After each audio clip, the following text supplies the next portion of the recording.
করে সারা পৃথিবীতে নবী করিম সাল্লাল্লাহু আলাইহি ওয়াসাল্লামের সিরাতের চর্চা হয়, নবী করিম সাল্লাল্লাহু আলাইহি ওয়াসাল্লামের জীবন আলোচনা হয়, নবী করিম সাল্লাল্লাহু আলাইহি ওয়াসাল্লামের জীবনকে উম্মত জানতে চেষ্টা করে এই মাসের মধ্যে। আমরাও এই ক্ষুদ্র প্রতিষ্ঠা হিসেবে, আপনারা জানেন যে আমাদের এই প্রতিষ্ঠান অত্যন্ত ক্ষুদ্র এবং এই প্রতিষ্ঠানের অনেক ব্যয়, সমস্ত ব্যয় নির্বাহ করে এই প্রতিষ্ঠান এতটুকু যতটুকু আছে এটা সম্পূর্ণ আল্লাহ রাব্বুল আলামিনের খাস মেহেরবানি। এর মধ্য দিয়েও আমরা এবছর এই চেষ্টাটা করেছি যে আমাদের যে নতুন প্রজন্ম আজকে পুরো বাংলাদেশের মানুষের মুখে মুখে যে সাহস আমরা কয়েক প্রজন্ম মিলে করতে পারি নাই, সেই সাহস তারা করে নতুন ভাবে বাংলাদেশকে নতুন এক অধ্যায়ের মধ্যে নিয়ে যেতে সক্ষম হয়েছে। তাদেরকে তাদেরকে সম্মান জানানো আমাদের জন্য অবশ্যই একটা অবশ্য কর্তব্য। তাদের জন্য আমাদের ইচ্ছা আছে যে আগামী ইফতার রমজানে ইনশাআল্লাহ তাদের সম্মানে একটা ইফতার মাহফিল করা হবে। তাদেরকে নবী করিম সাল্লাল্লাহু আলাইহি ওয়াসাল্লামের সিরাতের সঙ্গে সম্পৃক্ত করে দেওয়ার জন্য এবং তারা যারা তাদের মধ্যে যে শক্তি, তারুণ্যের শক্তি পরিবর্তন করতে পারে, যে কোনো শক্ত জিনিসকে ভেঙে চুরমার করে দিতে পারে, এই ধরনের ছেলেরা যদি নবী করিম সাল্লাল্লাহু আলাইহি ওয়াসাল্লামের জীবনের মাধ্যমে যে জীবন, যে আদর্শ দুনিয়ার মধ্যে একমাত্র মুক্তির পথ, এছাড়া অন্য সবকিছু হচ্ছে মরীচিকা এবং চাকচিক্য, এই চাকচিক্য এক সময় শেষ হয়ে যাবে, কিন্তু একমাত্র নবী করিম সাল্লাল্লাহু আলাইহি ওয়াসাল্লামের আদর্শটা যদি এই তারুণ্যের সঙ্গে সম্পৃক্ত হয়ে যায়, তাহলে এই তারুণ্যের মাধ্যমে বাংলাদেশ নতুন পথ দেখবে এবং নতুন একটা ইতিহাসের সৃষ্টি করতে সক্ষম হবে। এজন্যই আমরা আজকের আয়োজন করেছি। আমরা সব সময় আমাদের মতো ক্ষুদ্র এই জায়গায় আমাদের উস্তাদ হিসেবে, আমার উস্তাদ সরাসরি হুজুরের অনেক মহব্বত এবং অনেক আদর স্নেহ পেয়েই আমরা বড় হয়েছি। সে কারণে হুজুর যে কোনো প্রোগ্রামে, আমাদের এখানে ছোট্ট প্রোগ্রাম, এই প্রোগ্রামে চলে আসেন। আজকে আমরা এই নতুন প্রজন্মের যে সমস্ত ভাইরা মাগরিবের পরে এসেছিলেন, অনেকে ঘুরে চলে গেছেন, হয়তো আসবেন, তাদের সামনে আল্লাহ রাসূল সাল্লাল্লাহু আলাইহি ওয়াসাল্লামের জিন্দেগির আলো থেকে কিছু আলো নেওয়ার জন্য আমরা এখানে বসেছি। আমাদের উস্তাদ মুহতারাম হযরত মাওলানা যায়নুল আবেদিন সাহেব হুজুর দামাত বারাকাতুহু, তার পরিচয় আমরা যদি স্বাভাবিকভাবে বলি, যেমন এই ধর্ম উপদেষ্টা যিনি আছেন বর্তমানে, তাকে আমরা শ্রদ্ধা করি, তাকে আমাদের এখান এই অঙ্গন থেকে যে কারণে তিনি এই জায়গাটাতে পৌঁছতে সক্ষম হয়েছেন, সেটা হচ্ছে তিনি একজন লেখক, গবেষক এবং একজন বিদগ্ধ আলেম। আমরা বিভিন্ন সময় বিভিন্ন প্রোগ্রাম আমরা করে থাকি আমাদের তরুণ আলেমরা, যেগুলোর মধ্যে বর্তমান ধর্ম উপদেষ্টা ডক্টর আফম খালিদ হোসেন সাহেব তিনিও অতিথি হন। কিন্তু স্বাভাবিকভাবে আমি খুব বেশি বলতে পারবো না, এতটুকু আমি বলতে চাই যে ওই সমস্ত প্রোগ্রামগুলোর মধ্যে যাকে দিয়ে প্রোগ্রাম আলোকিত হয়, তরুণ আলেমদের এই প্রোগ্রামের মধ্যে এমনকি আমাদের সকলেই থাকেন উপস্থিত, যাকে দিয়ে প্রোগ্রাম আলোকিত হয়, তিনি আমাদের এখানে বসে আছেন হযরত মাওলানা যায়নুল আবেদিন সাহেব হুজুর দামাত বারাকাতুহু। আমি হুজুরকে মূল্যবান নসিহত পেশ করার জন্য এবং রাসূলুল্লাহ সাল্লাল্লাহু আলাইহি ওয়াসাল্লামের সিরাতের সঙ্গে আমাদেরকে সম্পৃক্ত করে দেওয়ার জন্য বিনীত অনুরোধ করছি।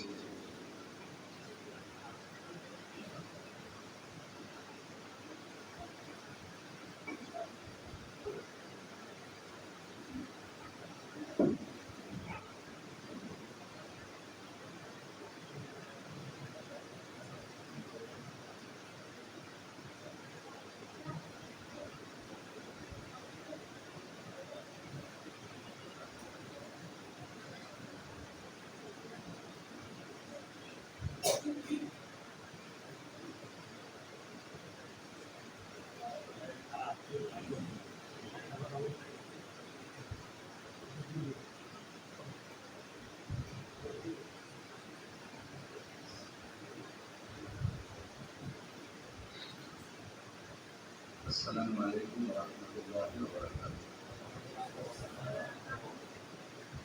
الحمد لله رب العالمين، والصلاة والسلام على أشرف الأنبياء وخاتم المرسلين وعلى آله وأصحابه أجمعين.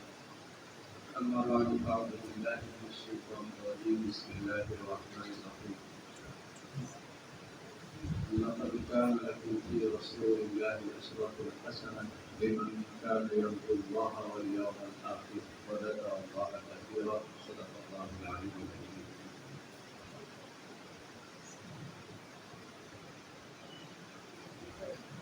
جميع الدعوة حضرت رسول الله صلى الله عليه وسلم সিরাত তথা জীবন সম্পর্কিত আজকে এই বরকতপূর্ণ মুবারক অনুষ্ঠানে পরম শ্রদ্ধাভাজন সভাপতি উপস্থিত মাথা তাজ ওলামায়ে কেরাম, আমার সামনে উপবিষ্ট পরম শ্রদ্ধাভাজন বন্ধুগণ এবং হযরত রাসূলুল্লাহ সাল্লাল্লাহু আলাইহি ওয়াসাল্লাম সম্পর্কে আলোচনা করতে পারা, শুনতে পারা সবটার মধ্যেই দুটো বিষয় আছে। একটা হলো বরকত আর একটা হলো আল্লাহ। আল্লাহ তাআলা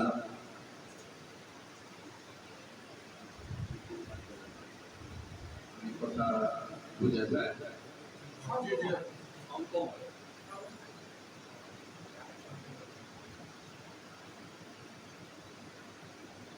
আল্লাহ তাআলা পবিত্র কোরআনে আল্লাহ নিজের আলোচনাকে যিকর শব্দে উল্লেখ করেছেন, ইয়া আইয়ুহাল্লাযীনা আমানু বিল্লাহি যিকরান কাসীরা। এই ঈমানদারগণ আল্লাহকে বেশি বেশি জিকির করো। এখানে জিকির শব্দ এসেছে। সেম হযরত মুহাম্মদুর রাসূলুল্লাহ সাল্লাল্লাহু আলাইহি ওয়াসাল্লাম সম্পর্কে আল্লাহ তাআলা বলেছেন, ওয়া রাফা'না লাকা যিকরাক, আপনার জিকিরকে আমি সমুচ্চ করেছি। তো যে জিকির শব্দ সরাসরি আল্লাহর সঙ্গে আল্লাহ ব্যবহার করেছেন, ওই জিকির শব্দ মুহাম্মদুর রাসূলুল্লাহ সাল্লাল্লাহু আলাইহি ওয়াসাল্লামের সঙ্গে আল্লাহ নিজে পবিত্র কোরআনে ব্যবহার করেছেন। এখান থেকে আমরা একটু উপলব্ধি করতে পারি যে নবীজি সাল্লাল্লাহু আলাইহি ওয়াসাল্লামের জিকির, তার বরকতপূর্ণ নাম উচ্চারণ করা, তার আলোচনা করা, এটা আল্লাহ তাআলার কাছে কতটা প্রিয় বিষয়। তাই নবীজি সাল্লাল্লাহু আলাইহি ওয়াসাল্লামের নাম নিতে পারা এবং সেই নামের সঙ্গে আদরের সঙ্গে আবার দরুদ শরীফ করতে পারা, এটা এক মহান বরকতের বিষয় এবং এটা পরম আনন্দের বিষয়। আনন্দের বিষয় এইখানটায় যে হযরত মুহাম্মদুর রাসূলুল্লাহ সাল্লাল্লাহু আলাইহি ওয়াসাল্লামের যখন আমরা নাম নিই, আল্লাহ তো সঙ্গে সঙ্গে আমরা দৌড় করি, তাই না? তো যখন নবীজি সাল্লাল্লাহু আলাইহি ওয়াসাল্লামের নাম নিই ভালোবাসার সঙ্গে, তাজিমের সঙ্গে, শ্রদ্ধার সঙ্গে দরুদ পড়ি, তখন আমাদের সকলে যারা এই নাম নিচ্ছি, স্মরণ করছি, দরুদ পড়ছি, আমাদের নিজেদের এবং বাবার নাম সহ আমাদের এই আলোচনা, এই দরুদের কথা সরাসরি মুহাম্মদুর রাসূলুল্লাহ সাল্লাল্লাহু আলাইহি ওয়াসাল্লামকে জানিয়ে দেন যে আপনার উম্মতের মধ্যে অমুকের পুত্র অমুক আপনার নাম দিয়েছে এবং আপনার উপর দরুদ করেছে। খুব স্বাভাবিকভাবে আমরা যারা এই সমাজে বসবাস করি তারা একটু উপলব্ধি করি, যখন আমি অনুপস্থিত থেকে কোথাও জানতে পারি এটা যে অমুক ব্যক্তি আমার কথা আলোচনা করেছে, শ্রদ্ধার সঙ্গে আলোচনা করেছে, ভালো লাগে না? এবং সেই কথাটা যদি বারবার শুনি তাহলে কি মনের ভেতরে আগ্রহটা জন্মায় না যে লোকটা আমার অনুপস্থিতকে আমাকে শ্রদ্ধার সঙ্গে স্মরণ করে, নাম নেয়, আমরা যদি দোয়া করে, যদি তার সঙ্গে দেখা হয়, এই কামনাটা আমরা করি না? ঠিক একইভাবে যখন কোনো ব্যক্তি নবীজি সাল্লাল্লাহু আলাইহি ওয়াসাল্লামকে বরাবর স্মরণ করতে থাকে এবং আলোর বেশি বরাবর দূরত্ব করতে থাকে, তখন রাসূলুল্লাহ সাল্লাল্লাহু আলাইহি ওয়াসাল্লাম তার বাবার নাম শুনতে শুনতে গায়েবানা অনুপস্থিত হয়েও একটা পরিচয় করে দিত। যখন আমাদেরকে কবরে রাখা হবে এবং নবীজি সাল্লাল্লাহু আলাইহি ওয়াসাল্লামকে মুখোমুখি করে জিজ্ঞেস করা হবে এই লোকটাকে, বলুন দীর্ঘদিন যার সঙ্গে এইভাবে সখ্য গড়ে উঠেছে, বন্ধুত্ব গড়ে উঠেছে, তাকে কি শুধু আমরাই চিনব, তিনি চিনবেন? তখন কি আর আনন্দের সীমা থাকবে? এই উপলব্ধিটা যখন তার ভেতরে থাকে, তখন তার জন্য নবী সাল্লাল্লাহু আলাইহি ওয়াসাল্লামের নাম নেয়া, দরুদ পড়া, তার আলোচনা করা, শোনা, আলোচনা বৈঠকে অংশগ্রহণ করা এক মহা আনন্দের ব্যাপার। যখন রবিউল আউয়াল মাস আসে, সারা পৃথিবীর মুসলমানদের মধ্যে একটা ভালোবাসা ধুম সৃষ্টি হয়। এটা এক মহা আনন্দের এবং মহা ইজ্জতের মাস। পৃথিবীর পূব থেকে পশ্চিম পর্যন্ত মুসলমানদের মধ্যে এই মাসে এসে হযরত মুহাম্মদুর রাসূলুল্লাহ সাল্লাল্লাহু আলাইহি ওয়াসাল্লামকে যে গভীর ভালোবাসায় স্মরণ করা হয়, আমরা হয়তো ওইভাবে চিন্তা করি না। এই পৃথিবীর পিঠে যারা ইসলামকে মানতে চায়, মুহাম্মদুর রাসূলুল্লাহ সাল্লাল্লাহু আলাইহি ওয়াসাল্লামের নামকে মানতে চায় না, তাদের জন্য এই মাসটা একটা কত বড় শক্ত আঘাত মুসলমানদের পক্ষ থেকে, সেটা আমরা ঠিক যথাযথভাবে উপলব্ধি না করলেও যাদের গায়ে গিয়ে ধাক্কাটা লাগে তারা কিন্তু উপলব্ধি করে। এই যে আমার সামনে যন্ত্র বসিয়ে রাখা হয়েছে, এর ভেতর দিয়ে পৃথিবীর সবচেয়ে বড় বিজ্ঞান গুগল, ওনার হাত ধরে সারা দুনিয়াতে এই মাসে যে পরিমাণে গুগলের ভেতর হয়ে পৃথিবীর মানুষের হাতে মুহাম্মদ মুহাম্মদ মুহাম্মদ মুহাম্মদ শব্দ পড়তে থাকে, যারা এটা আবিষ্কার করেছে তারা ফাঁসির কাছে ফাঁসি দিয়ে যেভাবে ফ্যাকাশে হয়ে ভীত সন্ত্রস্ত হয়ে বোবা হয়ে থাকে, এই মাসটাতে তারা ঠিক তেমনি ভাবে বোবা হয়ে থাকে। যে এসব যন্ত্রতা আবিষ্কার করেছিলাম মানুষকে কাবা থেকে ফিরিয়ে নেওয়ার জন্য, মদিনা থেকে ফিরিয়ে নেওয়ার জন্য, তাদের চেতনার কোন জায়গাতে যেন মুহাম্মদের মোটাও না থাকে সেই জন্য।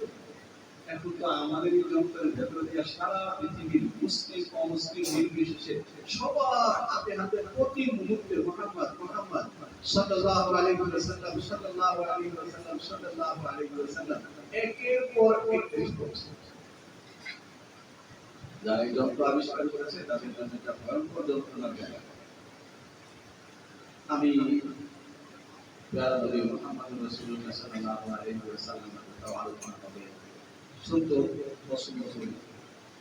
আমার বন্ধু মহলে যারা খুব ঘনিষ্ঠভাবে দীর্ঘদিন যাবৎ একসঙ্গে উঠা-বসা করে, তাদের মাঝে আমার একটা আলাদা পরিচয় আছে, যেটা আমার ছাত্র বা অনেকেই জানে না। সেটা হলো আমি খুব ভালো শ্রোতা, অনেক কথা শুনতে। যে কেউ আমার সঙ্গে ইচ্ছা মতো কথা বলতে পারে, আমি শুনে যেতে পারি, সহজে ক্লান্তি রোধ করি। যদি একেবারে এখনই করতে হবে এমন কোনো কাজের চাপ না থাকে, আমি কথা শুনতে পারি।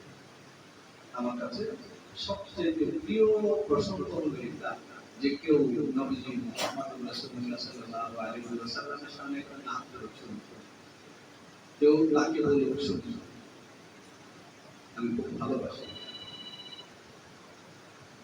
আজকে রবিউল আউয়াল মাসের 12 তারিখ আমার সময় রাসূলুল্লাহ সাল্লাল্লাহু আলাইহি ওয়াসাল্লামকে মুসলিম শরীফের হাদিসের মধ্যে আছে সুবিলা আন সাওমি ইয়াউমিল ইসনাইন, রোববারে সোমবারে রোজা রাখা বিষয়ে প্রশ্ন করা হয়েছে। রাসূলুল্লাহ সাল্লাল্লাহু আলাইহি ওয়াসাল্লাম উত্তর দিয়েছেন উলিদতু ফি অফি উনজিলা আলাইহি সোমবার রোজা রাখবি এই দিনে আমি জন্মগ্রহণ করেছি এবং এই দিনে আমি নবুয়ত লাভ করেছি।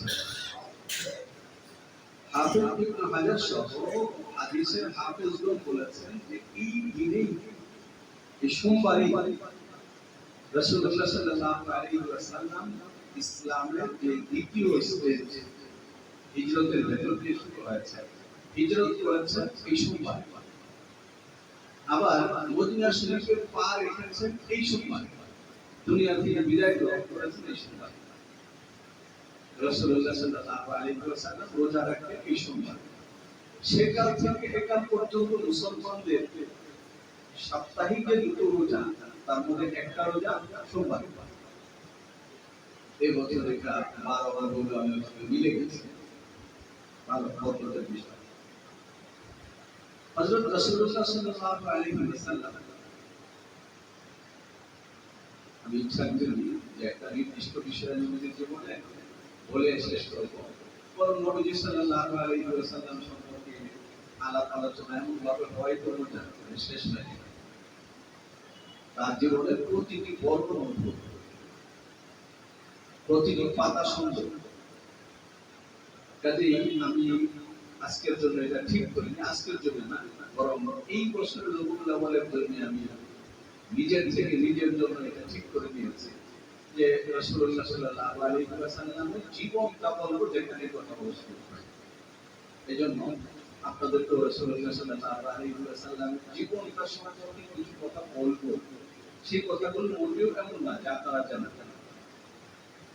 আমি যে প্রতি বছর রবিউল আউয়ালে আলাদা করে রাসূলুল্লাহ সাল্লাল্লাহু আলাইহি ওয়াসাল্লামকে পড়ি, কিন্তু এই পড়ে কখনো এমন হয় না যে আর পড়তে হবে না, পড়াটাই ভালো লাগে তাই পড়ে।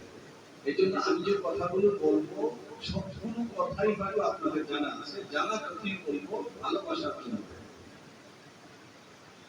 হযরত রাসূলুল্লাহ সাল্লাল্লাহু আলাইহি ওয়াসাল্লাম 571 খ্রিস্টাব্দে দুনিয়াতে তাশরীফ এনেছেন, এটা আমরা জানি।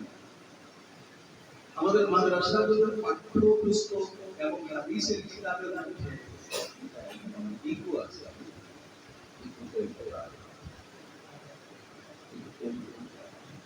হযরত রাসূলুল্লাহ সাল্লাল্লাহু আলাইহি ওয়াসাল্লামের যে জীবন অধ্যায়কে হাদিসের কিতাবের মধ্যে, হাদিসের ভাষ্য গ্রন্থের মধ্যে, মাদ্রাসার পাঠ্য কিতাবের মধ্যে পড়া হয়, সেখানে যে ইতিহাসের দাগটা দেখানো হয়, যে মার্জিনে এসে তিনি দুনিয়াতে পদার্পণ করছেন, সেটাকে বলা হয় আমুল ফিল, বস্তি বছর। আব্রাহাম তার বস্তি বাহিনী এসেছিল, হাতির বাহিনী এসেছিল আল্লাহর ঘরকে নিশ্চিহ্ন করে দিতে। রাসূলুল্লাহ সাল্লাল্লাহু আলাইহি ওয়াসাল্লাম এই বছরটাতেই দুনিয়াতে এসেছেন। এখানে ভাববার বিষয় হলো এটা যে মানুষের সমাজটা নষ্ট হতে হতে, ভাঙতে ভাঙতে, ক্ষয় হতে হতে কোন পর্যায়ে গেলে পরে আল্লাহর ঘর ভাঙবার জন্য একটা বিশাল বাহিনী রওনা হতে পারে এবং তার সর্বশক্তি সঞ্চয় করতে পারে। এটা সমকালীন পৃথিবীর ধ্বংসের শেষ শিরোনাম, যে পৃথিবী নষ্ট হতে হতে এমন জায়গায় এসেছে যে জায়গায় এসে পড়ে আল্লাহর ঘর তারা ভেঙে ফেলবে। পড়াশোনার সুবাদে ইন্ডিয়াতে আমার 2 বছর থাকার সুযোগ হয়েছে এবং আমি খুব ভালো করে জানি ইন্ডিয়ার হিন্দুরা মরে না, ইন্ডিয়ার হিন্দুরা মরে না। একজন হিন্দু ভদ্রলোক যখন কোনো মসজিদের সামনে দিয়ে যায়, তখন সে কোনোভাবেই দ্রুত হেঁটে যায় না, দাঁড়ায় এবং নমস্কার করে, প্রণাম করে। কেন? মালিকের ঘর। সে হিন্দু, তার মন্দির আছে, তার দেবতা আছে, সেটা তার জায়গা আছে। কিন্তু মুসলমানরা যে জায়গাটাতে মালিককে সিজদা করে, সেই জায়গাটা একজন হিন্দু হেঁটে চলে যায় না, প্রণাম দিয়ে যায়। যদি যে কেউ জিজ্ঞেস করে এটা তো মন্দির না, মন্দির না হোক, ইয়ে ঘর মালিক का, মালিকের। এটা হলো একটা শিরোনাম, পৃথিবীটা কোন জায়গায় নেমে এসেছে। আল্লাহ জাল্লা জালালুহু হযরত মুহাম্মদ রাসূলুল্লাহ সাল্লাল্লাহু আলাইহি ওয়াসাল্লামকে ওই বছরটাতে পাঠালেন। তিনি আসলেন, তিনি এসে পৃথিবীতে প্রথমে 40 বছর পার করলেন, সেটা অংশ। তারপরে আবার 23 বছরের একটা অংশ পার করলেন। তিনি দুনিয়া থেকে যাওয়ার আগে এক রকমের তার সংগ্রামের,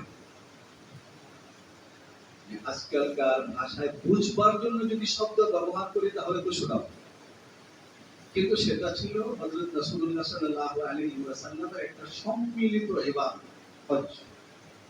তিনি যখন হজে আসছেন তখন সারা পৃথিবী থেকে মিলে 1.5 লাখ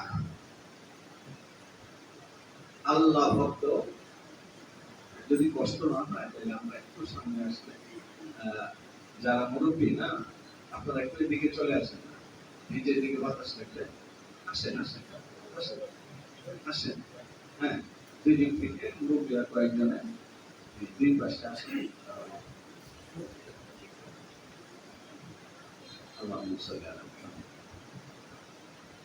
সারা পৃথিবী থেকে নিম্নে 1.5 লাখ মানুষ ওই কাবার সামনে এসে সমাবেত হয়ে ভেতরের অস্তিত্বের সবটা ভালোবাসা নিংড়ে লাব্বাইক আল্লাহুম্মা লাব্বাইক বলছে।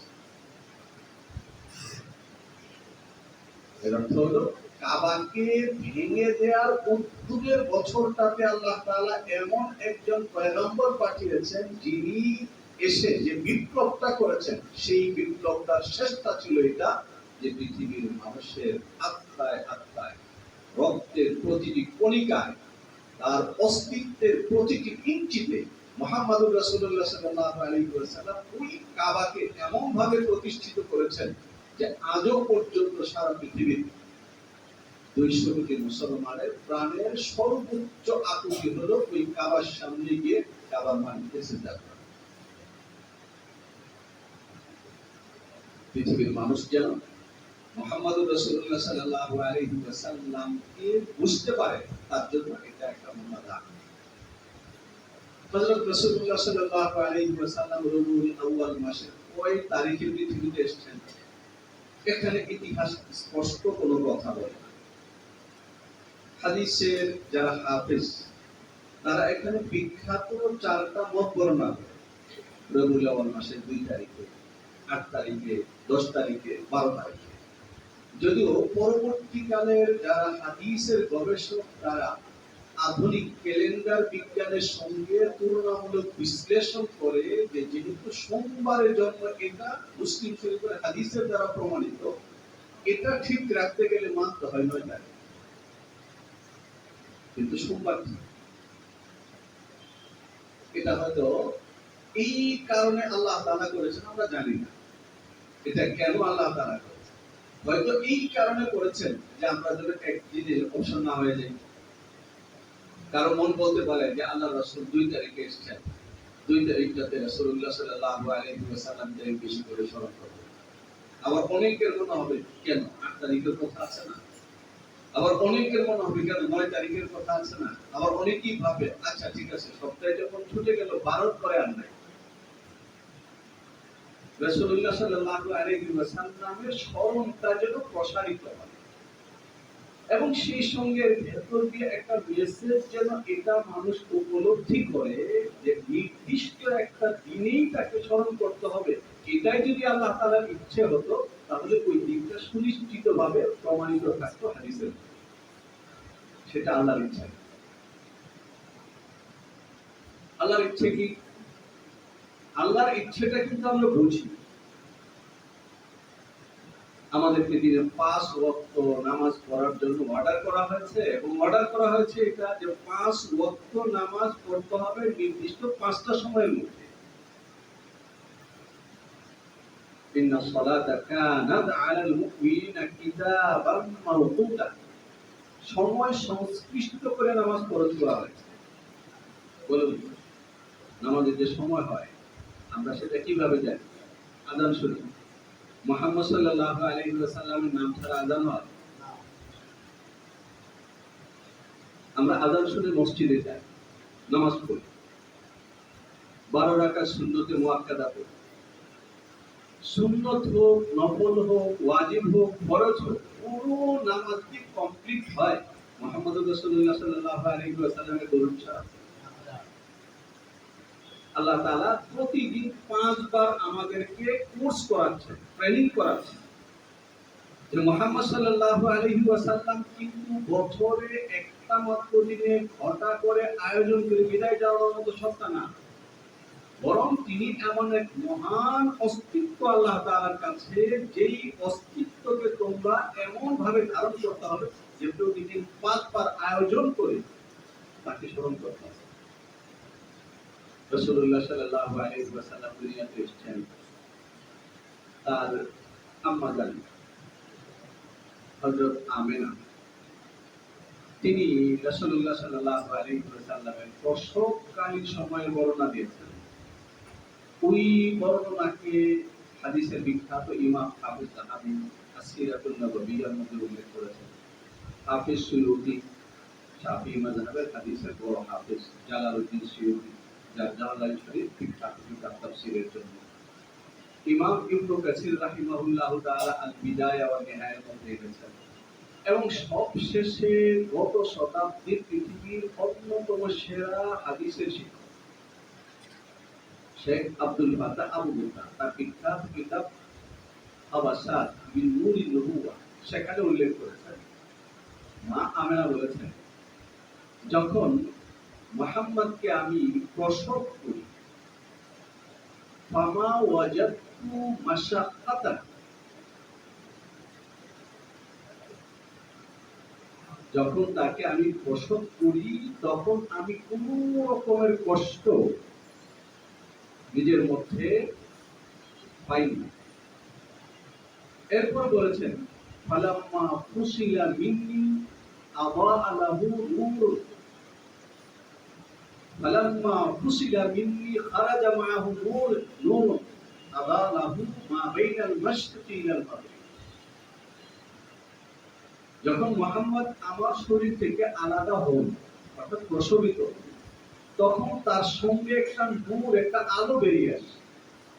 সেই আলোয় আমি পৃথিবীর পূব থেকে পশ্চিম সবটা দেখেছি। এর অর্থ হলো এই যে এমন এক শিশু তিনি প্রসব করেছেন, যে শিশু আলোয় পৃথিবীর পূব থেকে পশ্চিম পর্যন্ত সবটা আলোকিত হয়।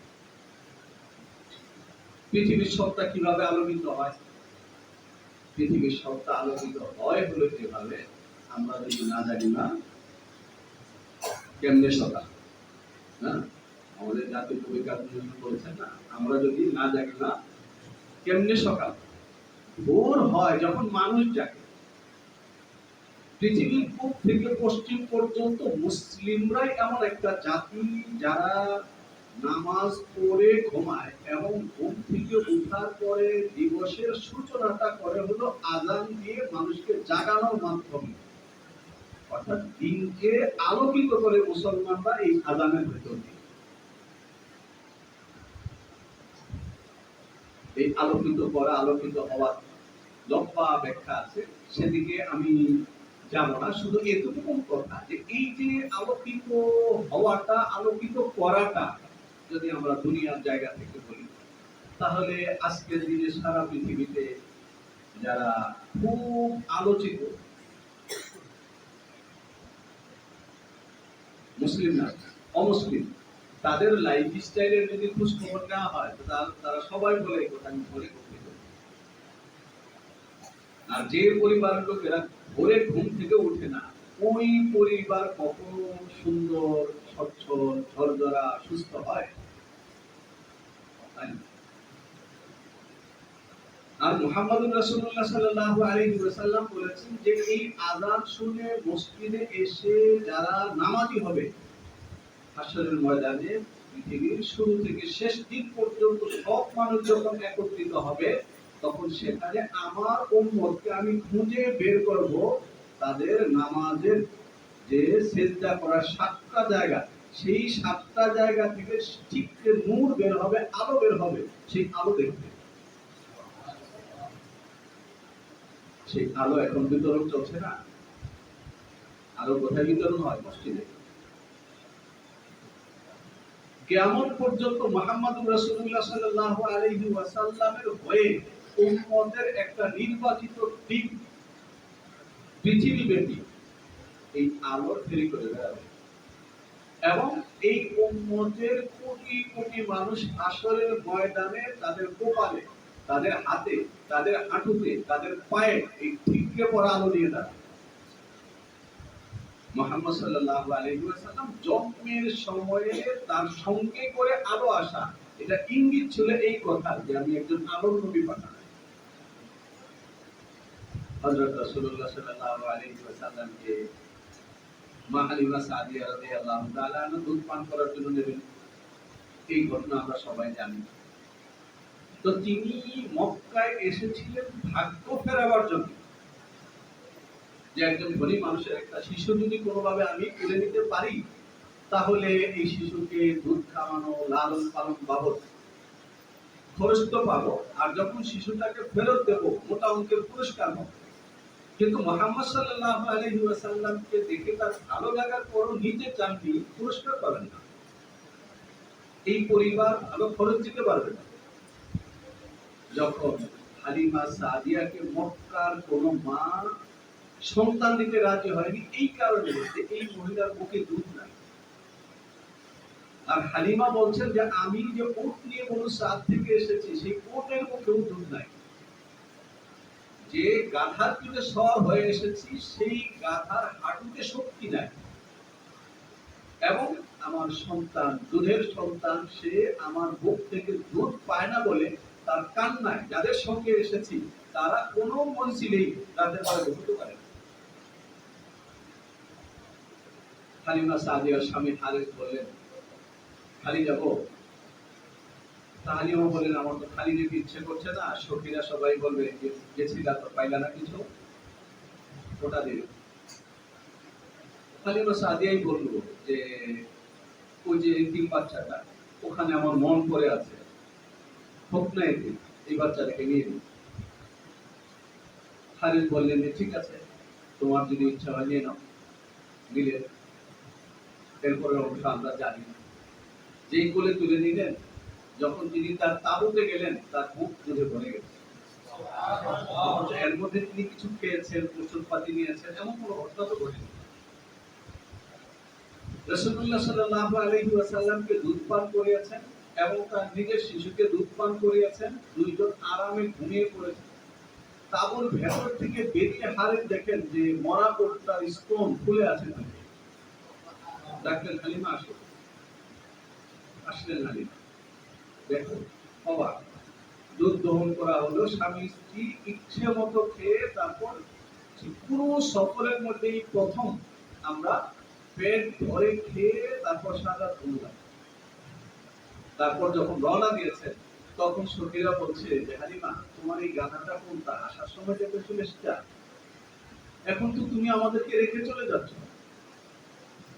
এরপরে সেখানে বনু সাদে যাওয়ার পরে যা যা ঘটেছে এই সব ঘটনা আমরা জানি, কিন্তু এখানে যে ইনফরমেশনটা আল্লাহর পক্ষ থেকে সেটা হলো এই যে আমি এমন একজন ব্যক্তিকে সর্বশেষ নবী করে পাঠাচ্ছি, যদি পৃথিবীর কোনো মানুষ তাকে ভালোবেসে বুকে তুলে নেয় তাহলে এই পৃথিবীতেও সে থাকবে না, এই পৃথিবীতে তার জীবন সমৃদ্ধ হয়ে উঠবে, অভাবের দাগটা থাকবে না। মা হালিমা সাদিয়া বুকে তুলে নিয়েছে। তারপর মুসলমানগণ রাসূলুল্লাহ সাল্লাল্লাহু আলাইহি ওয়াসাল্লাম যখন হিজরতের দ্বিতীয় বছরে বদর যুদ্ধে গেলেন তখন বললেন যে আমরা কিন্তু বের হওয়ার সময় আবু সুফিয়ানের ব্যবসায়িক কাফেলাকে টার্গেট করে বেরিয়েছে। এখন আবু সুফিয়ান কে অন্য রাস্তায় চলে গেছে, সামনে আবু জেহেলের নেতৃত্বে মক্কার বিশাল সশস্ত্র বাহিনী আছে, আমরা কি তাদের বিরুদ্ধে লড়বো? আবু বকর বললেন কেন, এখানে আল্লাহ তাআলা তাদেরকে আমাদের মুঠোর মধ্যে পাঠিয়ে দেওয়ার পরে ফিরিয়ে দেবে। ওমর বললেন যে এদেরকে কখনোই আমরা ছেড়ে দিতে পারি না, কিন্তু আল্লাহ রাসূল বললেন ইয়া আইয়ুহান নাস সাবিরু, তোমরা আমাকে পরামর্শ দাও। তখন মদিনার মানুষদের সাদ দাঁড়ালেন, ইয়া রাসূলুল্লাহ, আপনি মনে হয় আমাদের মধ্যে যাচ্ছেন, কারণ আমরা যখন আপনাকে নিয়ে আসি তখন আপনার সঙ্গে চুক্তি ছিল যে আপনি আমাদের দেশে আসবেন, আমাদের স্ত্রী সন্তানরা বেঁচে থাকা পর্যন্ত আমরা আপনার গায়ে একটা কাঁটা লাগতে দেব, এটা চুক্তি ছিল। আপনি হয়তো মনে করছেন যে এখন তো আপনি মদিনায় না, শহরের বাইরে, এই জায়গায় আপনাকে নিরাপত্তা দেওয়ার চুক্তিটা আমাদের নেই। কিন্তু আমরা বনি ইসরাইল ইহুদিদের মতো তারা যেভাবে মুসাকে বলেছেন ইযহাব আনতা ওয়া রাব্বুকা ফাকাতিলা ওয়া ইন্না হাহুনা কাঈদুন, যে তুমি আর তোমার খোদা গিয়ে মারামারি করো, আমরা তোমার সঙ্গে নাই। আমরা সেরকম কাজ, আমরা বলবো আপনি নামুন, লড়াই করব, আপনার সামনের দিক থেকে লড়াই করব, ডান থেকে লড়াই করব, বাম থেকে লড়াই করব, পেছন থেকে লড়াই করব। আপনি যদি আমাদেরকে উত্তাপ সমুদ্রে ঝাঁপিয়ে পড়তে আদেশ দেন তাহলে আমরা এক মুহূর্ত চিন্তা করব না। রাসূলুল্লাহ সাল্লাল্লাহু আলাইহি ওয়াসাল্লাম কি বুকে তুলে নেয়ার জন্য এর চেয়ে বড় দৃষ্টান্ত আছে? কি হয়েছে? হয়েছে যেটা যে হযরত মুহাম্মদুর রাসূলুল্লাহ সাল্লাল্লাহু আলাইহি ওয়াসাল্লাম যে মক্কায় জন্মগ্রহণ করেছেন, বছরে দুটো মাত্র সিজনে তারা ব্যবসা করে এবং যে সামান্য আয় হয় সেই আয় দিয়ে অঙ্কের টিচারের মতো পাই পাই ভাগ করে হিসেব করে করে তারা জীবনযাপন করে মক্কা। আর যে মদিনায় এসে তিনি উঠেছেন সেই মদিনা হলো সম্পূর্ণরূপে একটা কৃষি অঞ্চল, এখানে কিছু খেজুর গাছ হয় এবং এই খেজুরের বাগানগুলোর মালিক যারা, তাদের খেজুরের বাগানে যথাযথভাবে পানি সেচের শক্তি নাই, চারা নতুন চারা বোনার শক্তি নাই। এই চারার জন্য, পানি সেচের জন্য ইহুদিদের কাছ থেকে দাদন নিতে হয়, লোন নিতে হয়, সুদে টাকা নিতে হয়। আল্লাহ রাসূল এইভাবে এসেছেন। এটা হলো রাসূলুল্লাহ সাল্লাল্লাহু আলাইহি ওয়াসাল্লামের নবুয়তের 23 বছরের জীবনের দুটো জনবসতি মক্কা এবং মদিনা। রাসূলুল্লাহ সাল্লাল্লাহু আলাইহি ওয়াসাল্লামকে মানব জাতির একটা বড় অংশ মুখে তুলে নিল ভালোবেসে, শ্রদ্ধায়। পরিণতি কি হলো? 100 বছর পার করতে হয়নি ওমর ইবনে আব্দুল আজিজ রাহমাতুল্লাহি আলাইহি হিজরতের 98 সালে খলিফা হয়েছে। তখন পৃথিবীতে এমন একটা ইতিহাস রচিত হয়েছে, দেশটা কত বড়! মুহাম্মদ সাল্লাল্লাহু আলাইহি ওয়াসাল্লাম নিজেই 10 লাখ বর্গ মাইল রেখে গেছেন। আল্লাহ রাসূলের জামানাতে শুধু মক্কা মদিনা না, আল্লাহ রাসূল যখন দুনিয়া থেকে বিদায় গ্রহণ করেন তখন আল্লাহ রাসূলের রাষ্ট্রের এরিয়া হলো 10 লাখ বর্গ মাইল। এই 10 লাখ বর্গ মাইল তো তিনি রেখে গেছেন। আর ওমর ইবনে আব্দুল আজিজ রাহিমাহুল্লাহু তাআলা যখন খলিফা, তখন আফ্রিকার সঙ্গে তার চিঠিপত্রের লেনদেন হচ্ছে যে আমি চিঠি পাঠিয়েছিলাম যে আল্লাহ রাসূলের বিধান অনুযায়ী যাকাত তুখাযু মিন আফনিয়াইহিম ওয়া তুনফাকু আলা ফুকারাইহিম আও ওয়া তুরাদ্দু আলা ফুকারাইহিম, যে অঞ্চলের যাকাত সেই অঞ্চলের ধনীদের থেকে নেবে এবং গরিবদের মধ্যে বন্টন করে দেবে। রাজধানীতে তোমরা যাকাতের টাকা পাঠাচ্ছ কেন? চিঠি পাঠিয়ে যে এখানে যাকাত গ্রহণ করার কেউ নাই, কি করে? এখন সম্পদ তো সরকারি কোষাগারে জমা দিতে হবে। ওমর ইবনে আব্দুল আজিজ চিঠি লিখতেছেন যে যদি যাকাত নেওয়ার লোক না থাকে তাহলে যে সমস্ত দাস দাসী আজাদ হতে চায় তাদের মালিকরাও টাকার বিনিময়ে আজাদ করতে রাজি, তাদেরকে টাকা দিয়ে আজাদ করে দেয়। উত্তর আসছে যেটা করে দিল। যদি কোনো ঋণগ্রস্ত নাগরিক থাকে, যৌক্তিক কারণে সে ঋণ পরিশোধ করতে পারছে না, তাহলে এই তহবিল থেকে তার ঋণ পরিশোধ করে দাও। উত্তর আসছে যেটা করে ফেলেছে। যে সমস্ত ছেলে বা মেয়ে বিয়ের উপযুক্ত হয়েছে কিন্তু আর্থিক সঙ্গতির অভাবে তারা বিয়ে শাদী করতে পারছে না, তাদের বিয়ে শাদীর ব্যবস্থা করো সরকারের ফান্ড থেকে, যেটাও করে দিয়েছে।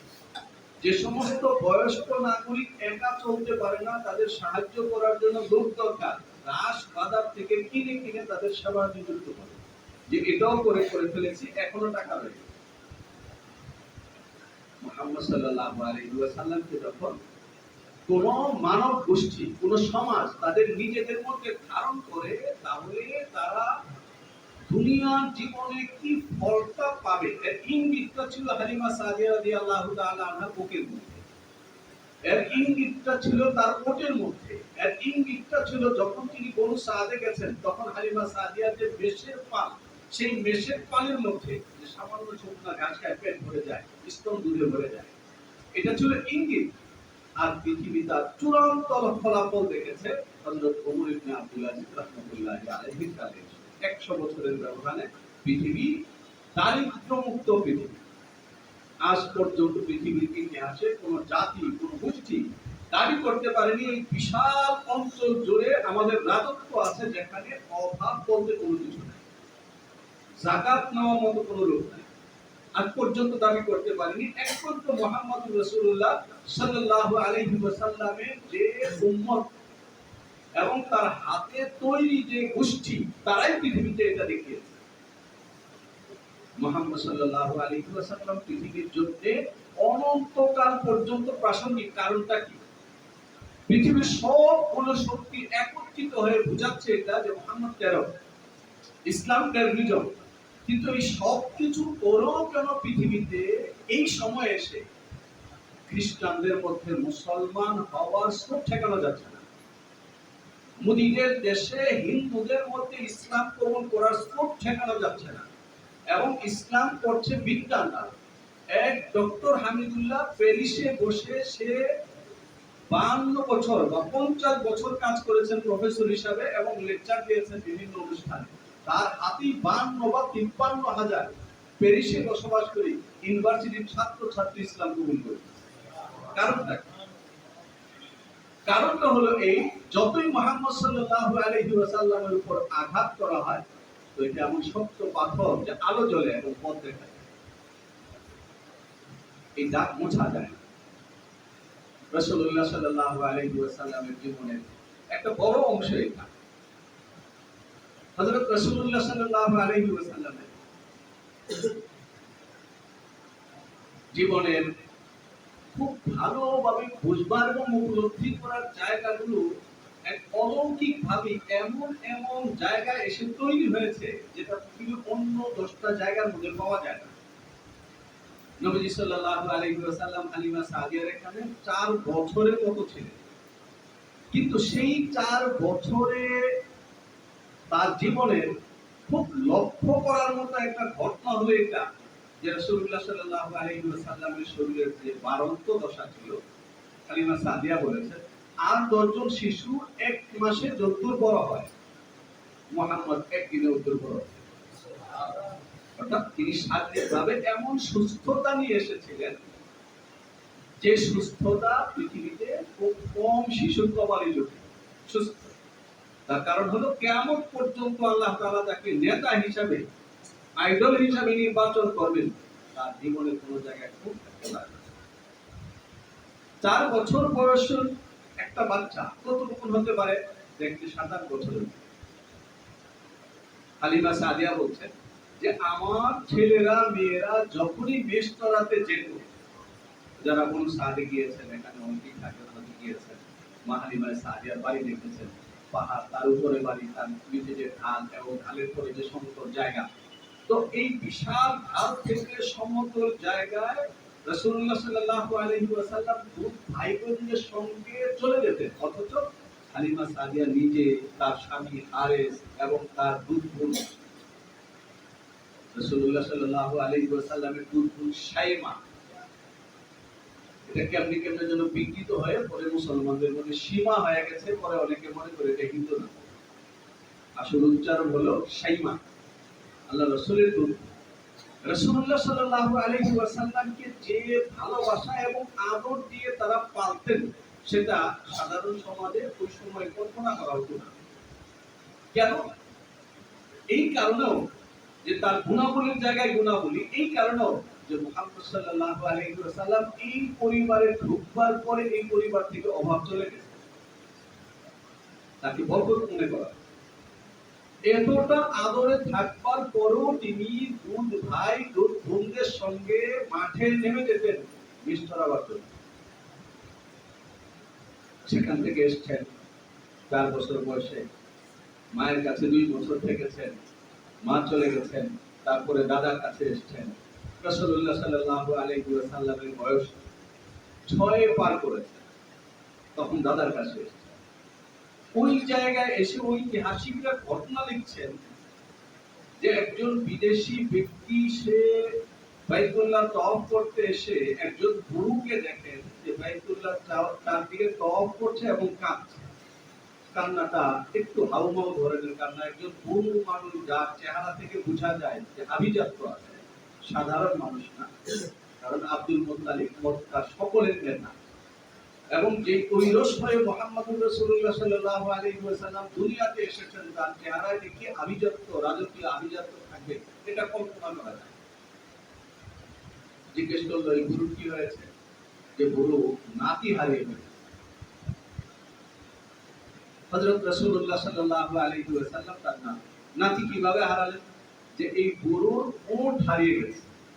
মুহাম্মদ সাল্লাল্লাহু আলাইহি ওয়াসাল্লাম 6 বছর বয়সে এসেছেন, 8 বছর বয়স পর্যন্ত এই দাদার কাছে ছিলেন, সময়টা এর ভেতরেই। তাহলে একেবারে শেষ দিনের ঘটনা ধরলো, তখন তার বয়স 8। দাদা যখন ওট হারিয়ে ফেলছেন, তো মুহাম্মদ সাল্লাল্লাহু আলাইহি ওয়াসাল্লাম দাদাকে আশ্বস্ত করছেন, দাদা তুমি থাকো, আমি ওট খুঁজে নিয়ে আসছি। এখন তিনি যে ওট খুঁজতে গেছেন, চারদিকে পাহাড়ি রাস্তাঘাট, যখন আসছেন না, তখন দাদা পেরেশান হয়ে গেছেন যে আগে তো ওট হারিয়েছে, এবার নাতি হারাবে। এই জন্য আল্লাহর ঘরের চারদিকে তিনি দৌড়াদৌড়ি করতেছেন, আর নাতির জন্য কবিতা পাঠ করতেছেন আর কান্না করতেছেন। কিছুক্ষণ পর হযরত মুহাম্মদুর রাসূলুল্লাহ সাল্লাল্লাহু আলাইহি ওয়াসাল্লাম ওর সহ উপস্থিত। তাকে দেখার পর ছুটে গিয়ে কপালে চুমুর উপর চুম খেয়েছেন, তারপর বুকে জড়িয়ে ধরেছেন, পোঁচা করে ফেলেছেন, তারপর আনন্দে তাকে নিয়ে আবার তওয়াফ করা শুরু করেছেন।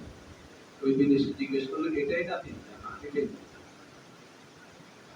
আব্দুল মুত্তালিব বললেন আর কোনোদিন যত বিপদই হোক তোমাকে আমি আমার বুক ছাড়া করব না। এখানে আমার বলবার কথা যেটা, সেটা হলো এই যে 8 বছরের একজন বালক আরবের পাহাড়ি জটি ঘাটির ভেতরে দাদার হারানো ওট খুঁজতে বেরিয়ে পড়েন। এরকম যে মুহাম্মদ সাল্লাল্লাহু আলাইহি ওয়াসাল্লাম যে বেড়ে উঠেছেন, তার একেবারে শিশুকাল থেকে বেড়ে ওঠাটাই এমন একটা বেড়ে ওঠা যে তিনি অলসতা এমন কোন জিনিসের সঙ্গে পরিচিত ছিলেন না। এরপরে যদি রাসূলুল্লাহ সাল্লাল্লাহু আলাইহি ওয়াসাল্লামের জীবনের সামনের দিকে যাই, এটা এখন এই জায়গাতে আমি আলোচনায় পয়েন্ট শেষ করছি, শুধু শিরোনামগুলি বলছি। যে এরপর তিনি চাচার ঘরে গিয়েছেন, চাচা খুব অভাবী মানুষ।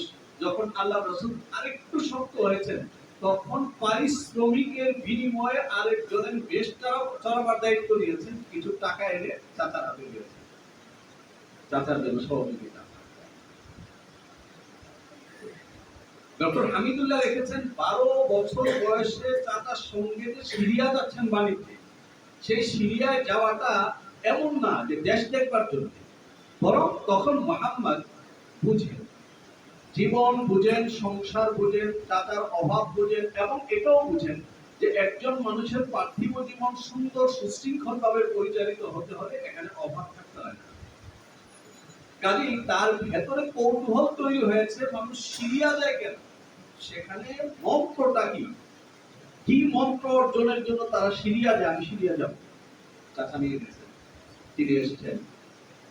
ডক্টর হামিদুল্লাহ লিখেছেন মক্কার লোকেরা ছোট ছোট দোকানপাট বিভিন্ন মেলা উপলক্ষে করত। রাসূলুল্লাহ সাল্লাল্লাহু আলাইহি ওয়াসাল্লাম চাচার ঘরে থাকা অবস্থায় কোন মেলা বসলে তো চাচাকে বলতেন যে আপনি পরে আসেন, আমি দোকান বসি। এইভাবে রাসূলুল্লাহ সাল্লাল্লাহু আলাইহি ওয়াসাল্লাম অল্প বয়সের মধ্যেই ব্যবসা করা এটা তার হাতের ভিতরে নিয়ে আসে। যখন আরেকটু শক্ত হন, পুঁজি নেই, কিন্তু তিনি ব্যবসা বুঝেন। রাসূলুল্লাহ সাল্লাল্লাহু আলাইহি ওয়াসাল্লাম অন্যের কাছ থেকে পুঁজি নিয়ে যে লভ্যাংশ ভাগ করে মুদারাবা, তিনি ব্যবসা শুরু করে দেন, এবং সেই ব্যবসা করে অল্প সময়ের মধ্যে তিনি এতটা চারদিকে নাম ছড়িয়ে দেন যে মক্কার মানুষের মুখে মুখে যে কেউ যদি ব্যবসা যেতে না পারো, টাকা থাকে, তাহলে যদি কাউকে পুঁজি দিতে হয় লাভের বিনিময়ে, তাহলে মোহাম্মদকে দাও। মানুষের মুখে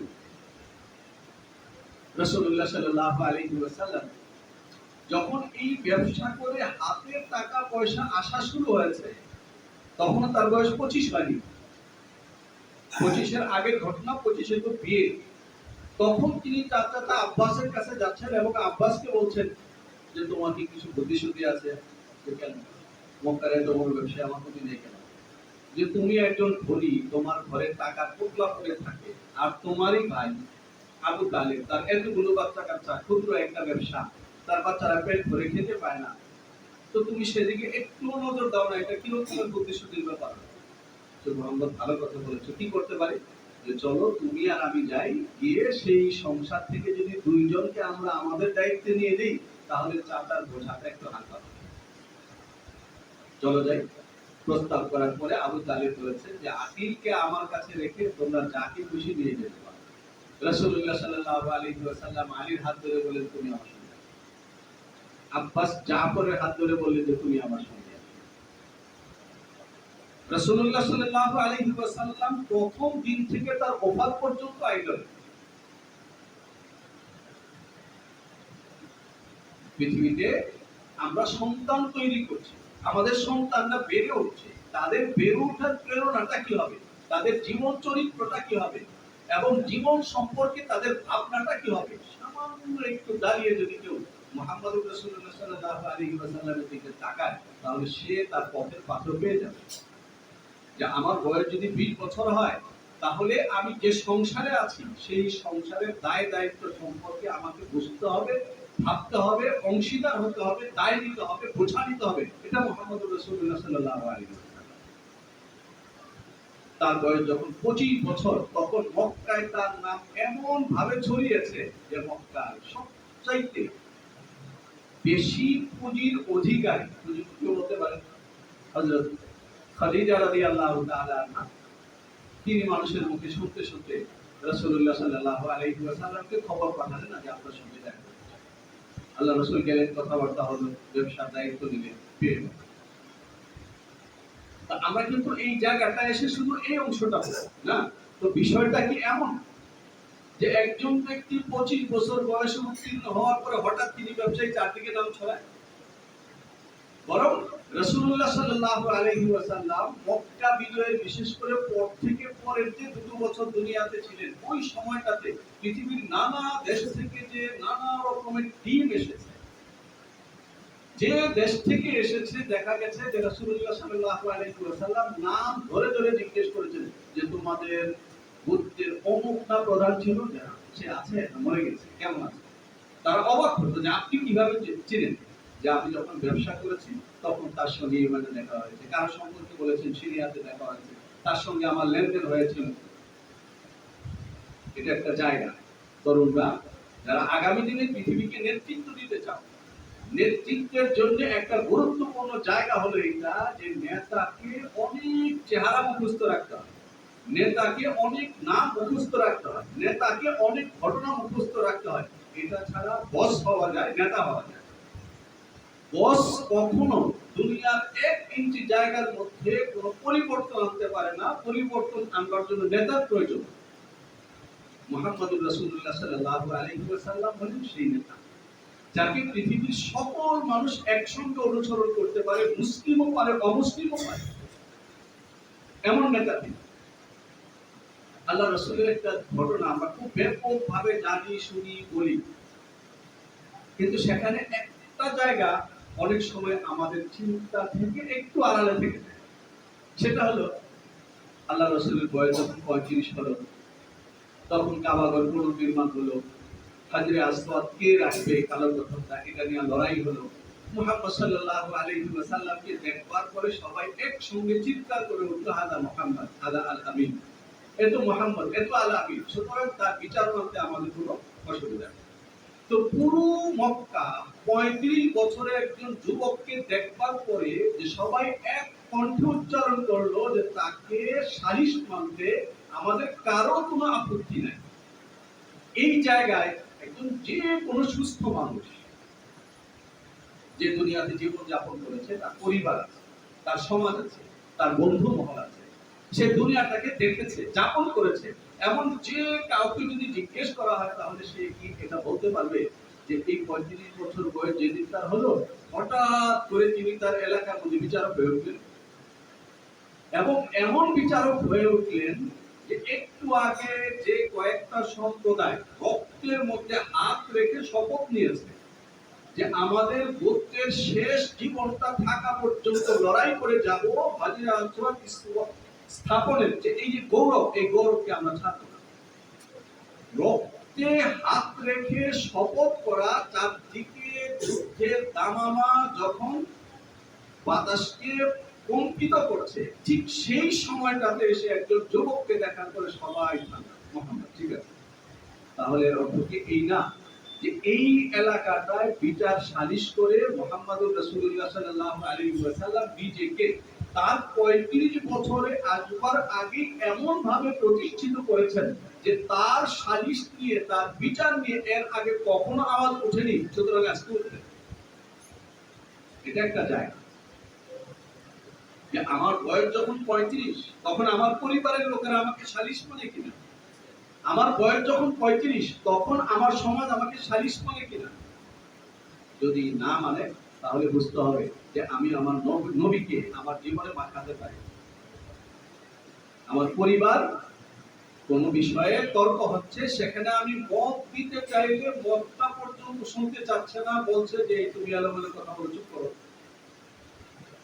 হতে পারে আমি নামাজ পড়ি, হতে পারে আমি ভালো রোজা রাখি, আমার আরো অনেক ভালো গুণ থাকতে পারে, কিন্তু বুঝতে হবে যে এই জায়গায় আমার একটা ঘাটতি আছে। মুহাম্মদ সাল্লাল্লাহু আলাইহি ওয়াসাল্লামের উম্মত হওয়ার পরে আমার মত নেবে না কেন, আমার সালিশি মানবে না কেন, এর অর্থ হলো যে আমি আমার পয়গাম্বরকে আমার জীবনে মাখাতে পারি। এটা একটা গুরুত্বপূর্ণ জায়গা। এক কথায় মুহাম্মদুর রাসূলুল্লাহ সাল্লাল্লাহু আলাইহি ওয়াসাল্লাম কিশোর থেকে যৌবন থেকে তিনি একেবারে বর্ণে বর্ণে, হরফে হরফে, পাতায় পাতায়, ইটে ইটে, ইঞ্চিতে ইঞ্চিতে নিজের জীবনকে এমন একটা জায়গায় নিয়ে দাঁড় করিয়েছেন যে এই পৃথিবীতে একজন মানুষ হিসাবে পূর্ণতা আর একটা হরফ বাকি ছিল। যখন তিনি পরিপূর্ণ, তখন আল্লাহ তাআলা এই পরিপূর্ণ মানুষটাকে একটা পরিপূর্ণ জীবন আদর্শ গ্রহণ করবার জন্য এবং পরিপূর্ণ পৃথিবীতে ছড়িয়ে দেওয়ার জন্য নবী হিসাবে নির্বাচন করেন। তিনি নবী হিসাবে নির্বাচিত হয়েছেন। আমি আলোচনা শেষ করছি। তার আলোচনা রাসূলুল্লাহ সাল্লাল্লাহু আলাইহি ওয়াসাল্লামের জীবনের বড় বড় তিনটা পার্ট। তার জন্ম থেকে নবুয়ত, নবুয়ত থেকে হিজরত, হিজরত থেকে ওফাত, তিনটা পার্ট। রাসূলুল্লাহ সাল্লাল্লাহু আলাইহি ওয়াসাল্লাম নবুয়ত লাভ করবার পরে 13 বছর যেটা করেছেন সেটা হলো তিনি মানুষ বানিয়েছেন। যদি আমি সমাজ বানাতে চাই তাহলে আমাকে মানুষ বানাতে। আমরা আমাদের সমাজে দেখি এক ভদ্রলোক অনেক টাকা জমা করেছেন কিন্তু সন্তানদেরকে মানুষ বানাতে পারে। অনেক সময় দেখা যায় তার মরতে হয় না, সে হসপিটালে থাকতে থাকতেই দেখে যায় যে তার সম্পদ কিভাবে তছনছ হয়ে কাদায় মিশে যাচ্ছে, সে দেখতে পায়। কেন? সন্তান মানুষ হয়। আবার এই বাংলাদেশে এমন অজস্র ঘটনা আছে, সামান্য একজন মাস্টার সাহেব তিনি কখনোই কোন উপলক্ষে তার সন্তানদের কারো আলো কাপড়ের ইচ্ছেটা পূরণ করতে পারেন, কিন্তু তাদেরকে মানুষ করেছে। এই মানুষটা শেষ বয়সে এসে দেখে যায়, যেখানে যায় সেখানে মানুষটাকে অমুকের ছেলে বলে দাঁড়িয়ে সালাম দেয়। মানুষ মুহাম্মদুর রাসূলুল্লাহ সাল্লাল্লাহু আলাইহি ওয়াসাল্লাম 13 বছর মানুষ বানিয়েছেন। এই মানুষ বানানোটা কি? আমাদের ভারত মহাদেশে একজন খ্যাতিমান মুহাদ্দিস, তার্কিক, সাহিত্যিক মাওলানা মোহাম্মদ মনজুর নোমানী রাহিমাহুল্লাহ তাআলা, তিনি লিখেছেন পশ্চিমবঙ্গের একজন সম্পাদক আমাদের নবীজি সাল্লাল্লাহু আলাইহি ওয়াসাল্লাম সম্পর্কে যা তা মন্তব্য করতেন তার কাগজে, অথচ তিনি মুসলমান। এখন তাকে এই বিষয়টা কিভাবে বোঝানো যায়? তো তিনি একবার কোনো এক কাজে পশ্চিমবঙ্গে এসেছেন, এখন ট্রেনের টিকিট কাটবার পরে দেখে পেল যে তার 3-4 ঘন্টা বাকি আছে ট্রেন আসতে। এবং তিনি যেখানে আছেন সেখান থেকে ওই সম্পাদকের অফিস অল্প সময়ের দূরত্ব। তিনি একটা রিক্সা নিয়ে সেখানে চলে গেলেন, গিয়ে যখন সালাম দিয়েছেন তখন ভালো করে উত্তর দিতে চাইনি এই কারণে যে মৌলানা সাহেব মানুষকে আগে একটু উত্তর দিন। তারপর যখন তিনি পরিচয় দিয়েছেন যে মানুষ আমাকে মঞ্জুর বলে এবং আল ফুরকান নামে যে একটা কাগজ বের হয়, মানুষ আমাকে এই কাগজের সম্পাদক করে, তখন সে নড়ে চড়ে বসেছে। আচ্ছা, এটা তো ভারতের বিখ্যাত পত্রিকা, আপনি মঞ্জুর নোমানী? আমি আপনার সঙ্গে একটা বিষয়ে কথা বলতে এসেছি, যদি আপনার অনেক কষ্ট না হয় এবং সামান্য সময় থাকে তাহলে আমি ওই ট্রেনে যাব, এতটুকু সময় আছে, ভাবলাম যে আপনার মতো একজন শিক্ষিত বিদ্যান চিন্তক মানুষ কাছে আছেন, তা আমি যখন এখানে এসেছি আপনার কাছে কিছু শিখে যাই, শেখার জন্য আমি আপনাকে একটা বিষয়ে কথা বলতে চাচ্ছি যে আমি আপনাকে শিখবো। তো কেউ যদি বলেন যে একজন সম্পাদক আর একজন সম্পাদক কি যে আপনাদের শেখবো, তখন একটু ভাব তৈরি হয়, বলুন বলুন কি বিষয়। সমাজটা তো দেখছে এমন কোন জায়গা নাই যেখানে শৃঙ্খলা আছে, তখন তো একেবারে ওই সম্পাদক উপরে ফেলতে শুরু করলেন যে এই সমস্যা এই সমস্যা এই সমস্যা। তো মঞ্জুর নোমানী ছেড়ে দিয়ে তাকে সুযোগ দিলেন যে তুমি যা ফেলার আছে ফেলো। তো যখন তার ফেলে দেওয়া শেষ তখন বললেন যে এখন এই সমাজটাকে বদলাতে হবে, তো নতুবা তো আমাদের আগামী প্রজন্ম এখানে বাঁচবে না। তখন তিনি বলেন যে এটা কি করে সম্ভব? কেন সম্ভব না? আপনি এত বড় একজন সম্পাদক, আপনি যদি দাওয়াত দেন তাহলে আমাদের ভারতের বড় বড় রেডিও এবং টেলিভিশনের যে লোকেরা আছে তারা আপনার কাছে চলে আসবে, জাতীয় দৈনিকের সম্পাদকেরা চলে আসবে, এরাই তো সমাজটাকে দেখে নিয়ম করবে। তো রাষ্ট্রের সবগুলো মিডিয়া যদি আমরা একসঙ্গে হয়ে চেষ্টা করি তাহলে এই রাষ্ট্রের মানুষগুলোকে আমরা বদলে দিতে পারি না।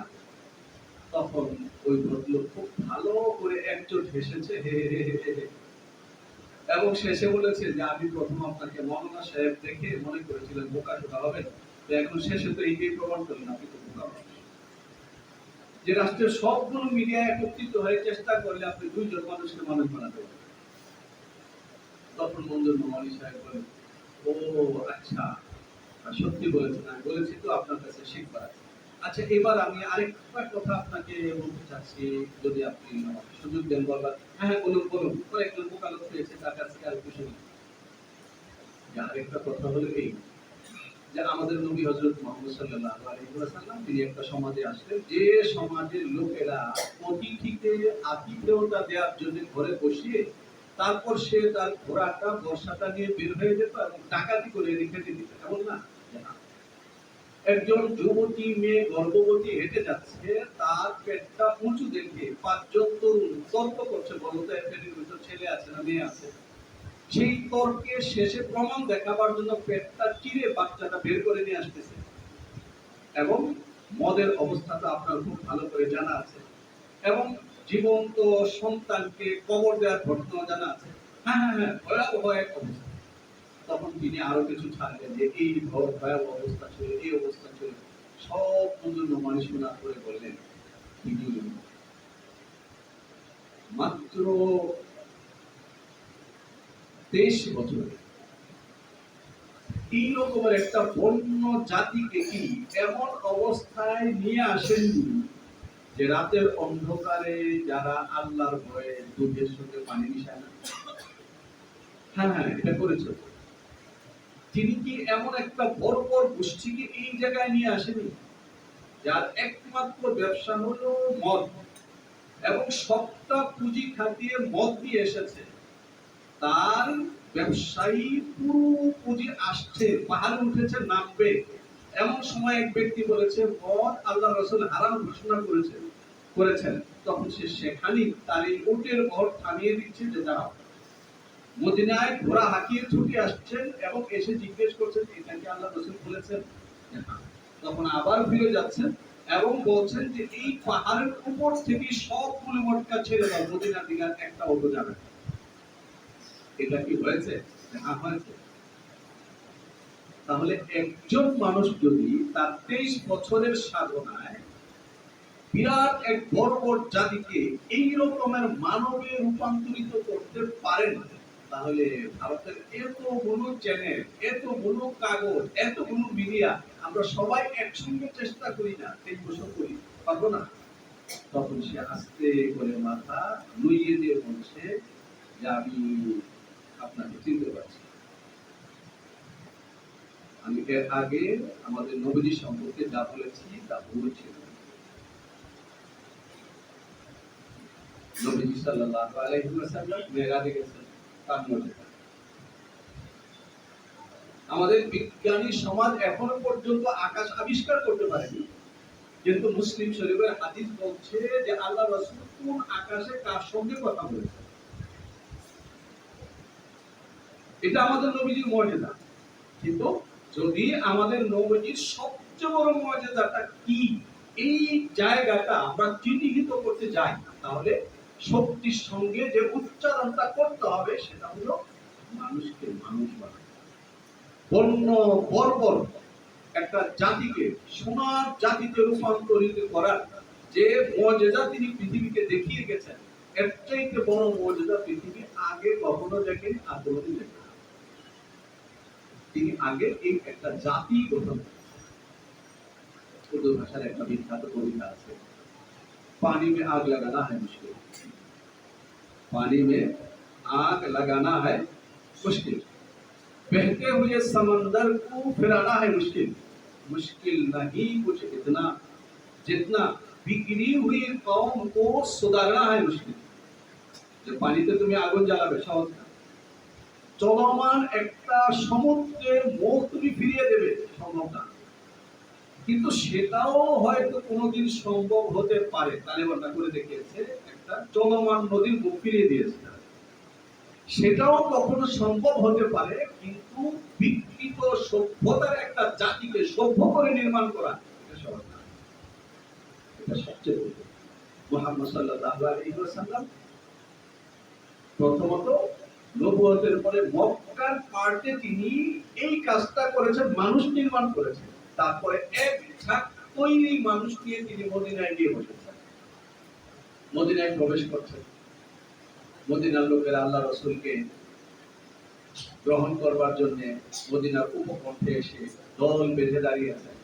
রাসূলুল্লাহ সাল্লাল্লাহু আলাইহি ওয়াসাল্লাম 3টা কথা বলেছেন, এটা আমার আলোচনা শেষ কথা।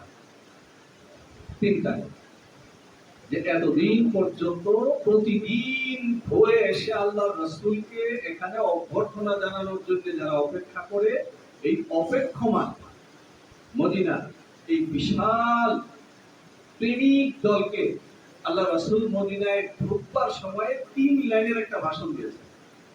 হাদিসের কিতাবগুলোর মধ্যে আল্লাহ রাসূলের সেই ভাষণ সংরক্ষিত আছে। নবীজি সাল্লাল্লাহু আলাইহি ওয়াসাল্লাম বলেছেন, ইয়া আইয়ুহান নাস, হে লোক সকল, আফশুস সালাম, তোমরা বেশি বেশি করে সালাম দাও।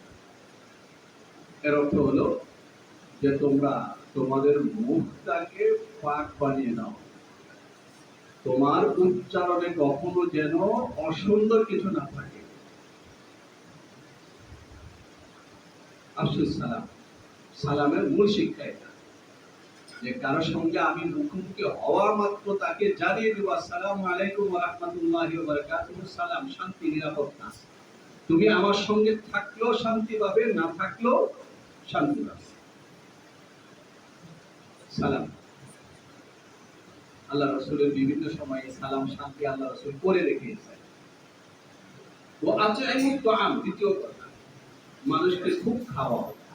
ওয়া আতইমুত তাআম, আমাদের এই উপমহাদেশে কিভাবে ইসলাম আসলো, বিশেষ করে বাংলাদেশে, এখানে ব্যবসায়ীরা আসতো, এসে ওই চিটাঙ্গের সমুদ্র এলাকার মধ্যে তারা উঠতেন, এবং সেখানে উঠে ওই এলাকার লোকদের কাছ থেকে বড় বড় ছাগল কিনতেন, তারপরে সেই আস্তা ছাগল জবাই করতেন, তারপরে স্থানীয় লোকদেরকে ডেকে একসঙ্গে খেতেন।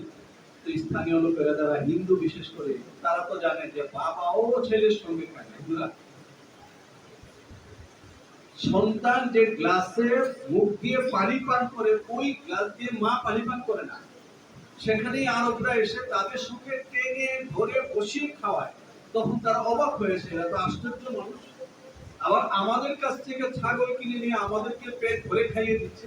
এখান থেকে শুরু করে আমাদের পীর ভাষায় দরবারের মধ্যে যে বড় বড় ডেক আর খিচুড়ি মানে খাওয়া, এই ডেক খিচুড়ি আর আরবের এই ভুনা করা ছাগল, পোড়া ছাগল, এই দিয়ে হলো এই এলাকার মানুষ হিন্দু থেকে মুসলমান।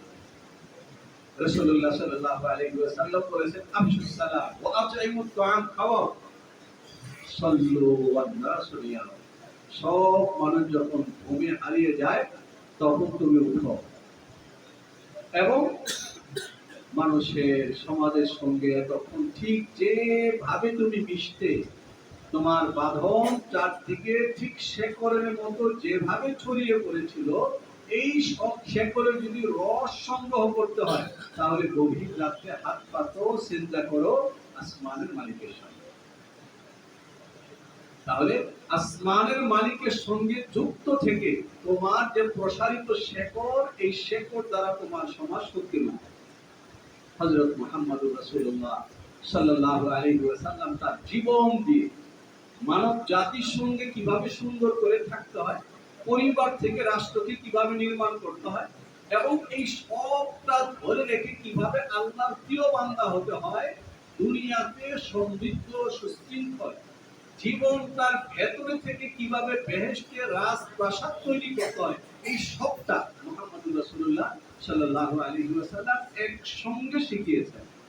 আমরা মুসলমান হয়ে যদি তার সবটাকে গ্রহণ না করি তাহলে সেটা আমাদের জন্য অনেক বড় দুর্ভাগ্যের বিষয় হবে। আমি এলোমেলো কিছু কথা বিচ্ছিন্নভাবে আপনাদের সামনে বললাম। যদি এর মধ্যে কোনো কথা ভুল বলে থাকি, আল্লাহ তাআলার কাছে দোয়া করি আল্লাহ তাআলা সেই ভুল কথাটা আমাদের মন থেকে মুছে দেন এবং ভুল কথার প্রতি থেকে আমাদেরকে হেফাজত করেন। যে কথাগুলো ঠিক, উপকারী, ওই কথাগুলো আল্লাহ তাআলা আমাদের সকলের জন্য উপকারী বানান। আমিন। ওয়া আখিরু দাওয়ানা আলহামদুলিল্লাহি রাব্বিল আলামিন। আসসালামু আলাইকুম ওয়া রাহমাতুল্লাহি ওয়া বারাকাতুহু।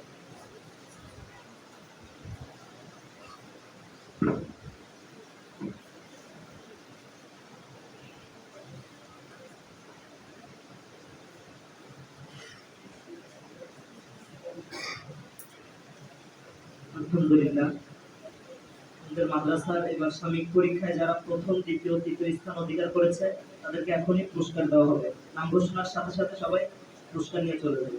নার্সারিতে প্রথম স্থান অধিকার করেছে মোহাম্মদ আরিয়ান, দ্বিতীয় স্থান অধিকার করেছে মোহাম্মদ মুন্না, তৃতীয় স্থান অধিকার করেছে আল আমিন আহমদ নূর। দ্বিতীয় শ্রেণীতে প্রথম স্থান অধিকার করেছে মোহাম্মদ আরাফ চৌধুরী, দ্বিতীয় স্থান অধিকার করেছে রিফাত হোসেন, তৃতীয় স্থান অধিকার করেছে আশরাফুল ইসলাম।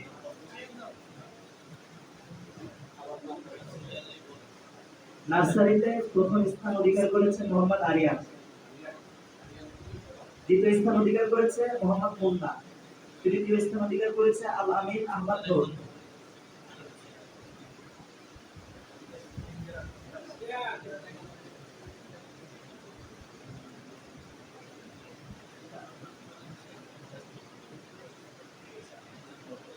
আল আমিন আহমদ নূর তৃতীয় স্থান অধিকার করেছে।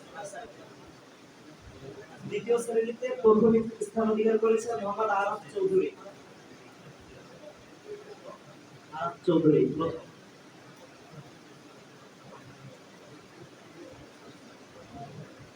দ্বিতীয় স্থান অধিকার করেছে রিফাত হোসেন, তৃতীয় স্থান অধিকার করেছে মোহাম্মদ আশরাফুল ইসলাম।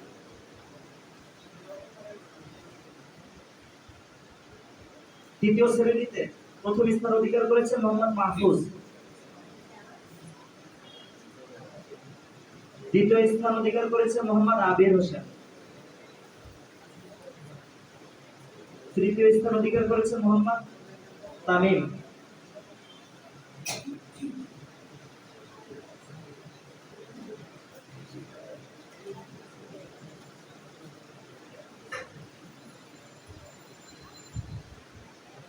চতুর্থ শ্রেণী প্রথম স্থান অধিকার করেছে মোহাম্মদ তামিম হোসেন, দ্বিতীয় স্থান অধিকার করেছে মোহাম্মদ মাজহারুল ইসলাম, তৃতীয় স্থান অধিকার করেছে মোহাম্মদ জুনায়েদ হোসেন।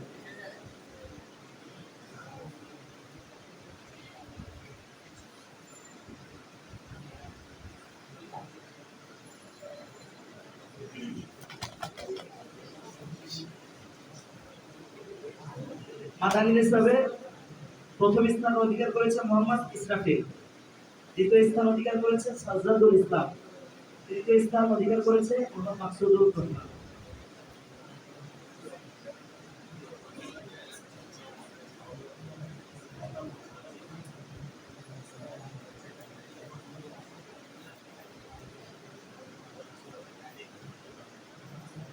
পুরস্কারের জন্য যে ছাত্র ভাইরা ছিল খাবার খায়নি, তার উপরে চলে যান খাবার খায়নি।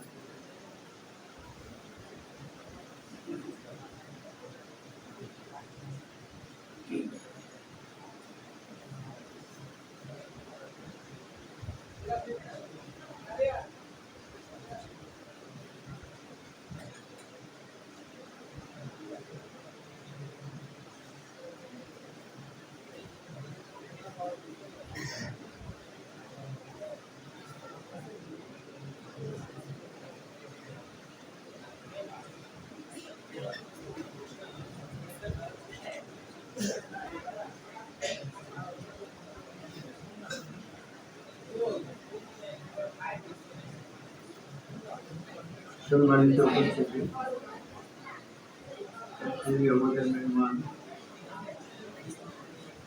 আপনাদের আলোচনা শুনেছেন মুফতি সাইফুল্লাহ রিয়াদে ওস্তাদ মোহতারম, বাংলাদেশের অনেক বড় কীর্তিমান আলেম এবং সাহিত্যিক। তিনি দোয়া করবেন ইনশাআল্লাহ। আমাদের